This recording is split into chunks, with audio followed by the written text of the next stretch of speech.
जय जिनेंद्र दोस्तों, जैन पाठशाला आपका स्वागत करता है। इस वीडियो में हम तीर्थंकर की माता जो स्वप्न देखती है उनका एक एक स्वप्न का क्या रहस्य है, इस वीडियो में हम दूसरे और तीसरे स्वप्न की चर्चा करेंगे।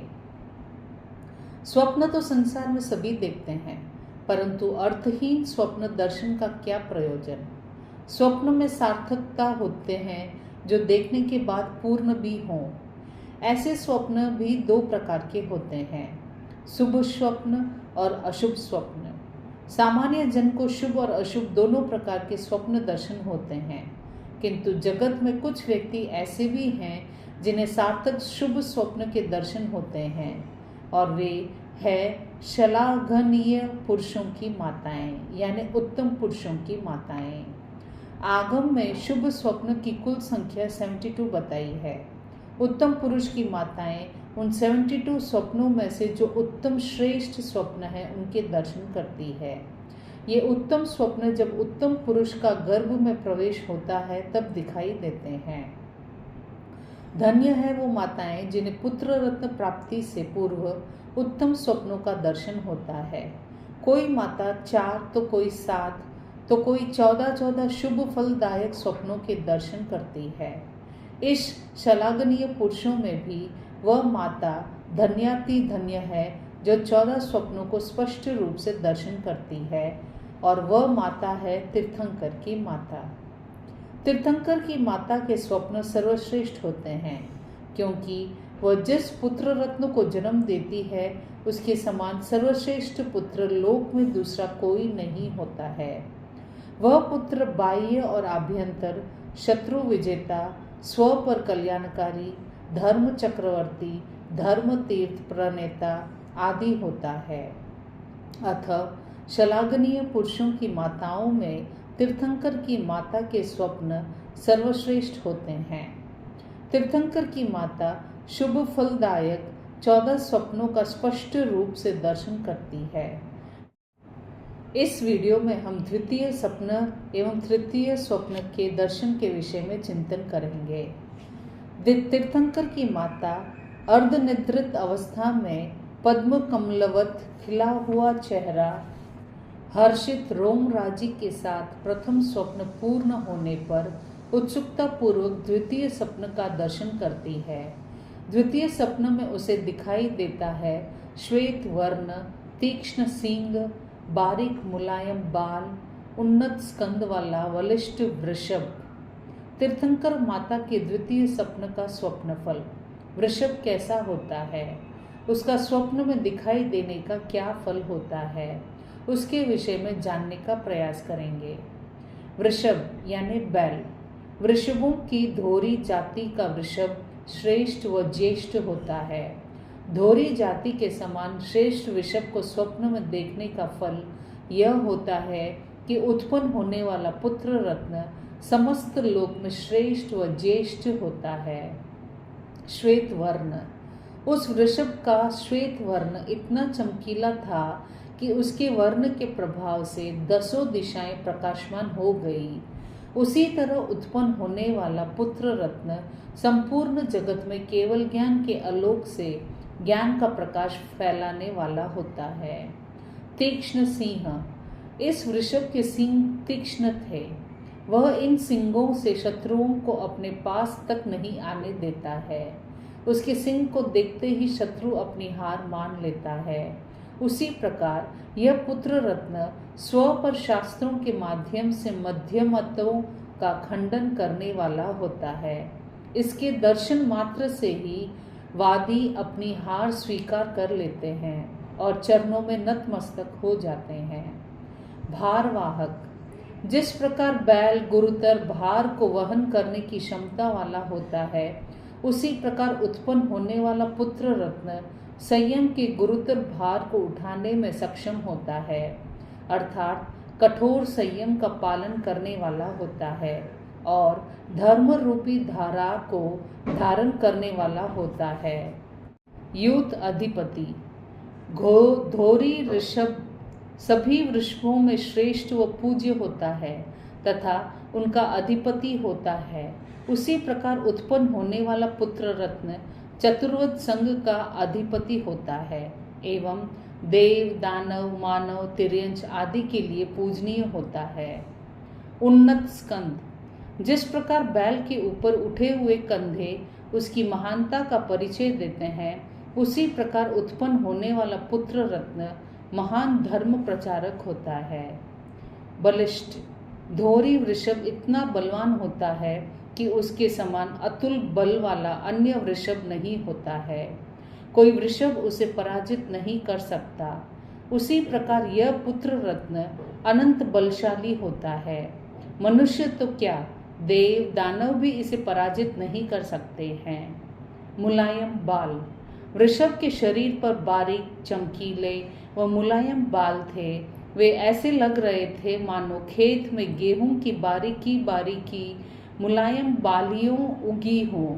उसी प्रकार उत्पन्न होने वाला बालक जगत में शोभायमान, सूक्ष्म तत्वों से युक्त, सरल व सहज धर्म की खेती यानी उत्पन्न करने वाला होता है। ऐसे वृषभ तीर्थंकर की माता के द्वितीय स्वप्न में आता है। तृतीय स्वप्न, तृतीय स्वप्न में तीर्थंकर की माता दर्शन करती है सिंह को। तीर्थंकर की माता दो स्वप्न का दर्शन कर रोमांचित होती है। हष्ट तुष्ट व प्रसन्नता होती है। तभी उसे तृतीय स्वप्न का दर्शन होने लगता है। उसकी प्रसन्नता और अधिक बढ़ जाती है एवं जिज्ञासा वृत्ति के साथ उस तीसरे स्वप्न की ओर दृष्टिपात करती है। तभी उसे स्वप्न में पीली व तेज चमकती आंखें, लंबी जीभ, चपल केश यानी कंधे के बाल, जय ध्वज के समान सीधी लहराती हुई पूंछ, गोल सिर, नुकीले दांतों से युक्त केसरी सिंह दिखाई देता है। तीर्थंकर की माता की तृतीय स्वप्न का स्वप्न फल। स्वप्न में दिखाई देने वाला केसरी सिंह कैसा होता है, उसकी क्या क्या विशेषताएं होती है और तीर्थंकर के साथ उनका क्या संबंध होता है, उसके विषय में जानने का प्रयास करेंगे। केसरी सिंह, सभी सिंहों में केसरी सिंह श्रेष्ठ होता है। केसरी सिंह वन प्रदेश का राजा होता है। उससे सभी वन्य जीव डरते हैं। वैसे ही तीर्थंकर का जीव सभी मनुष्यों में श्रेष्ठ होता है। पाखंड व मिथ्यमत का प्रचार करने वाले उनके समक्ष पराजय को प्राप्त होते हैं, उनसे भय को प्राप्त होते हैं। अतुल बल, केसरी सिंह एवं तीर्थंकर भगवान के बल के विषय में शास्त्रकार फरमाते हैं, 12 वीर योद्धाओं जितना बल एक वृषभ यानी एक बैल में होता है। 10 वृषभों जितना बल एक भैंस में होता है। 10 भैंसों जितना बल एक हाथी में होता है। 10 हाथी जितना बल एक सिंह में होता है। 2000 सिंहों जितना बल एक अष्टपद 8 पैरों वाले प्राणी में होता है। 10 लाख अष्टपदों जितना बल एक बलदेव में होता है। 2 बलदेव जितना बल एक वासुदेव में होता है। 2 वासुदेव जितना बल एक चक्रवर्ती में होता है। 10 लाख चक्रवर्तियों जितना बल एक देव में होता है। 10 लाख देवों जितना बल एक इंद्र में होता है। ऐसे बलशाली अनंत इंद्र मिलकर उनकी कनिष्ठ अंगुली को भी नहीं हिला सकते हैं। यहाँ बताया गया है कि 10 हाथी जितना बल एक सिंह में होता है। ऐसे अतुल बलशाली केसरी सिंह होता है। इससे भी अनंत गुना बलशाली तीर्थंकर का जीव होता है, जो पैर के अंगूठे मात्र से एक शिला को दबाने से संपूर्ण मेरु पर्वत को कंपित कर सकता है। इतने बलशाली तीर्थंकर होते हैं। निर्भयता, जिस प्रकार केसरी सिंह किसी से डरे बिना वन में निर्भयता पूर्वक विचरण करता है, सोता है, बैठता है, उसी प्रकार तीर्थंकर श्रमण जीवन अंगीकार कर निर्भयता पूर्वक विचरण करते हैं। 6 काय जीवों को अभयदान देने के पश्चात उन्हें किसी से भी भय नहीं रहता है। एकांत, जिस प्रकार सिंह एकाकी रहता है, एकाकी संपूर्ण वन में विचरण करता है, उसे किसी के संग की आवश्यकता नहीं होती है। उसी प्रकार तीर्थंकर का जीव भी साधना पथ पर एकाकी ही कदम बढ़ाता है, एकांत में साधना करता है, एकाकी ही विचरण करता है। उसे किसी बाह्य आलंबन की आवश्यकता नहीं होती है। पराक्रमी केसरी सिंह महापराक्रमी होता है। वह अपने शत्रुओं को पास तक नहीं आने देता है। उसकी एक दहाड़ से सारा वन कंपयमान हो जाता है। उसी प्रकार तीर्थंकर का जीव कर्म शत्रुओं को पराजित कर महापराक्रमी बनता है। जब उसकी श्रीमुख से जिनवानी का उद्घोषण होता है, तब उनके समक्ष मिथ्या मत का प्रचार करने वाले टिक नहीं पाते हैं। उल्लंघनकारी केसरी सिंह अपने अतुल बल के दम पर सभी सीमाओं नियमों में से बंद कर नहीं रहता है। उसके लिए कोई भी शर्त लागू नहीं होती है।